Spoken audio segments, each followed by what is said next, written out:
It has not snowed like this where I grew up in so many years. It is so beautiful, and it made me and my family kind of crave some cozy, warm food. So I thought I would film it and bring you guys along. If you're new here, my name is Jessica, and if you're not, thanks for coming back. So we're actually going to be making a creamy beef pasta with breadsticks and some sauteed spinach.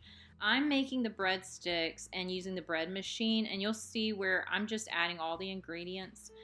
I'll link the actual recipe that I follow below. It's really easy, especially when you let the bread machine do most of the hard work, which is what I like to do. I just put all the ingredients in the correct order for the bread machine. For this recipe, it doesn't give me the weight of the ingredients, which is not something I usually like, but I do happen to really like this recipe. So what I'm doing is actually taking a spoon and dipping the flour into the measuring cup and leveling it out, and then putting it into the bread pan. If you just scoop the flour out, you can actually compact the flour, and you may have too much and your dough may not be, wet enough. So just break up the flour and then use a spoon to sprinkle it into the measuring cup. Also, my mom found these containers at Walmart. They're BPA free, and I have to say, they're my favorite. I ended up buying them for myself. They're just at Mainstays at Walmart.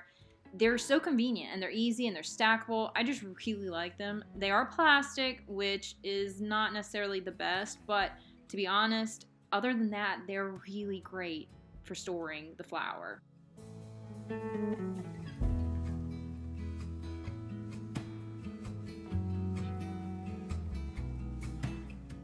So once I have everything combined and in the bread pan, I went ahead and put it into the bread machine to let it do the kneading and the first rise.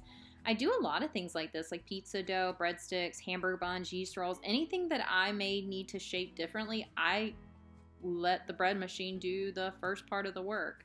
So I'm gonna let this get started, and then I'm going to move on to dessert. So I've been craving brownies, but I do like to try to make my desserts a little bit healthier. I found this recipe for black bean brownies almost a year ago, and I love it. I want to point out, if you do decide to make this, it's not like a cakey brownie. It is going to be more of like a fudgy brownie, but I think it is so good. My mom doesn't even care for brownies.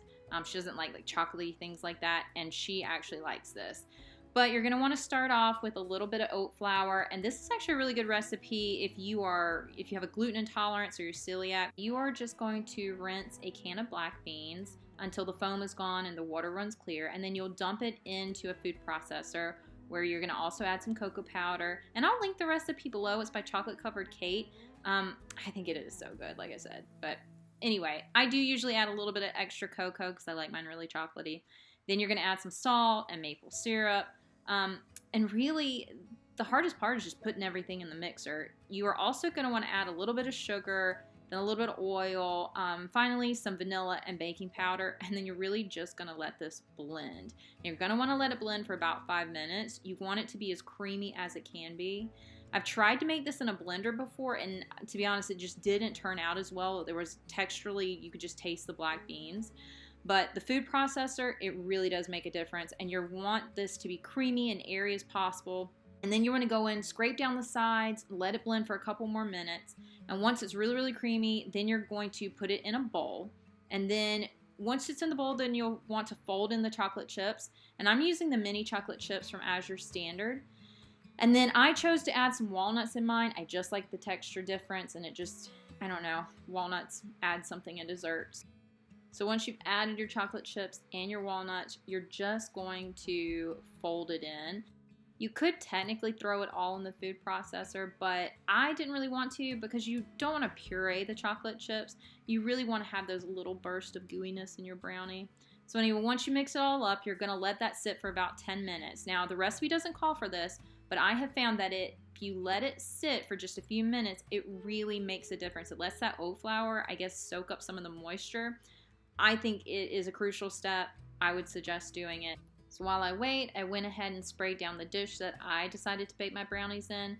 Now you can do like a 5x5 pan. I've also used ramekins before so that they're like individual if I'm doing like a meal prep. But since this was my family, I just ended up putting it in this small round ceramic dish that I found. And then you're going to bake that at 350 for 16 minutes or until a cake tester comes out clean.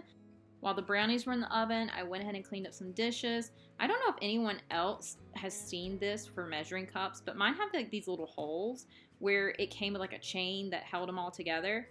But sometimes my measuring cups will fall down in my dishwasher. So I've started taking the actual sticks that stick up in the dishwasher and putting that through the little holes so that it won't fall. And it has worked really, really good. The other thing I wanted to do while it was baking was go ahead and get everything that I needed for dinner that I had. So I went ahead and pulled out all the ingredients. I checked the recipe to make sure that, if I was missing anything, I pulled out the pots that I was going to need. I just like to have as much of it ready to go as I can. I also grabbed the ground beef out of the freezer so I could let that start thawing. Now, it had been 16 minutes and the brownie timer had gone off, so I did take the cake tester. It did not come out clean, which I kind of expected that because it is a little bit thicker in this particular bowl. So I just baked it for 4 more minutes and it turned out perfect. I do think that the dish that you use can change the amount of baking time. Like if you have like a 5x5 dish and it's laid out thin, the 16 minutes should be enough. But if you're doing it in the ramekins or anything that's going to make it a little bit thicker, then it's honestly probably going to take a little bit more time. So after I pulled out my brownie, the dough had just finished. So I decided to go ahead, pull that out and go ahead and shape it into the breadsticks that we're going to make. So I put a little bit of flour on the island, just so it wouldn't stick. Also want to have your baking sheets ready, and I just lined mine with parchment paper just to make it easy. I was really pleased with how this dough turned out. It was incredibly soft and really easy to work with. So I do like to measure mine out just so that each breadstick is relatively the same size. I just weighed out all of my dough and then divided it by 12, and that way I knew exactly how much I needed for each breadstick. Then I rolled them into individual balls, and then once I had that, I would just roll them into about 4-inch long breadstick.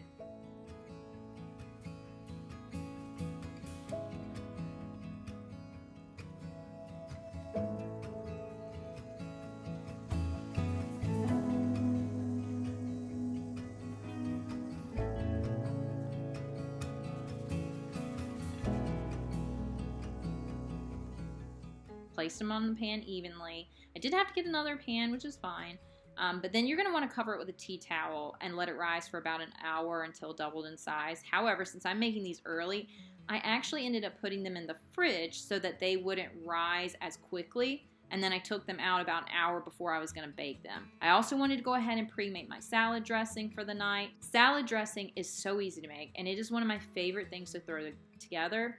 You're just going to do equal parts oil and vinegar, and here's where I kind of change things up. I like finding really fun vinegars. Like this one is a Neapolitan herb, but I also have a pineapple vinegar, a pomegranate vinegar, a cranberry pear, which is amazing if you ever find it.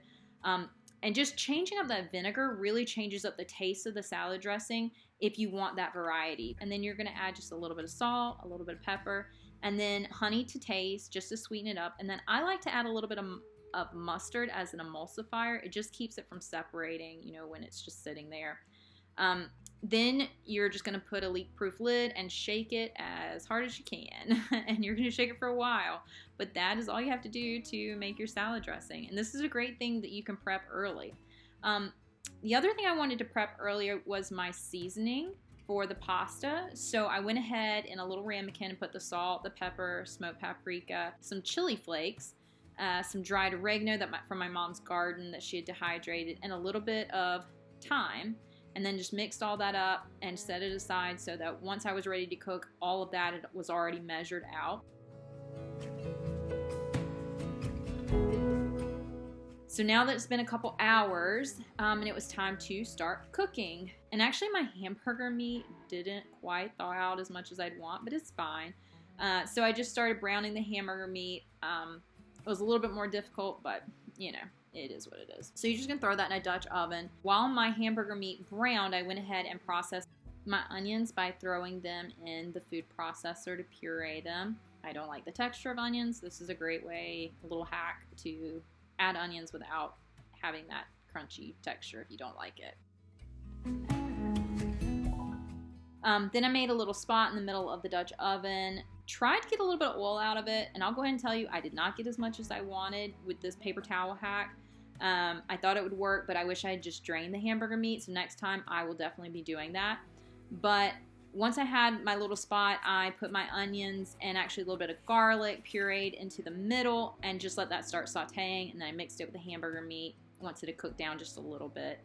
Went ahead and added my spices that I had made earlier that day. Then you're going to want to add a little bit of tomato paste, a little bit of beef broth. My mom actually made this beef broth from some leftover steak bones, so it had a little bit of like a grilled char to it. Then I added a jar and a half of some homemade tomato sauce.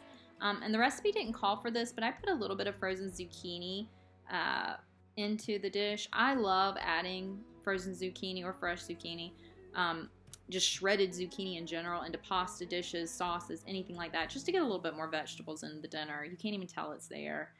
Then I add a little bit of cream and let that cook for just a few minutes covered.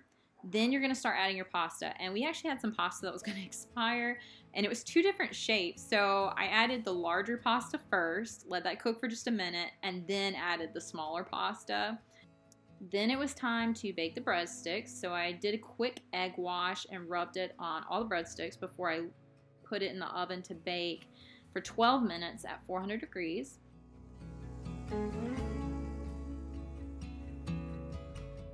So then I wanted to make a little bit of veggie. So side note, my brother does not feel that a meal is a meal unless there's a vegetable on the side. So I just threw some spinach into a saute pot with some oil, salt, pepper, garlic powder, onion powder, and just let that cook down.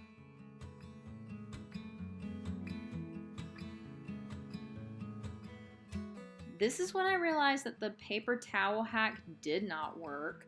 And there was just more grease than what I wanted on the top of this. So I took a ladle and just honestly ladled some of the grease off. It worked. Next time I will be straining the meat.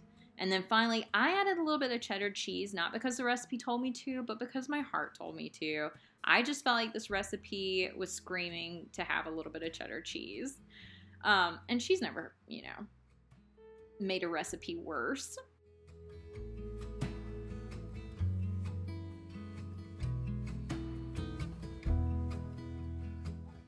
Finally, everything was finished and ready to eat. Also, my dad made a little salad, so we went ahead and mixed that up. Now, as excited as I am about the brownie coming up, I thought this dinner turned out really, really good. The pasta dish, for that cozy vibe, it was a little bit spicy from the chili flakes. Actually, my dad thought it was a little too spicy, but I thought it was pretty good. Finally, it was dessert time, and we all had a little bit of brownie heated up in the microwave and then put some vanilla ice cream on top. And honestly, it was the perfect way to end the night. I hope you guys enjoyed this cozy dinner with my family, and I will see you next time.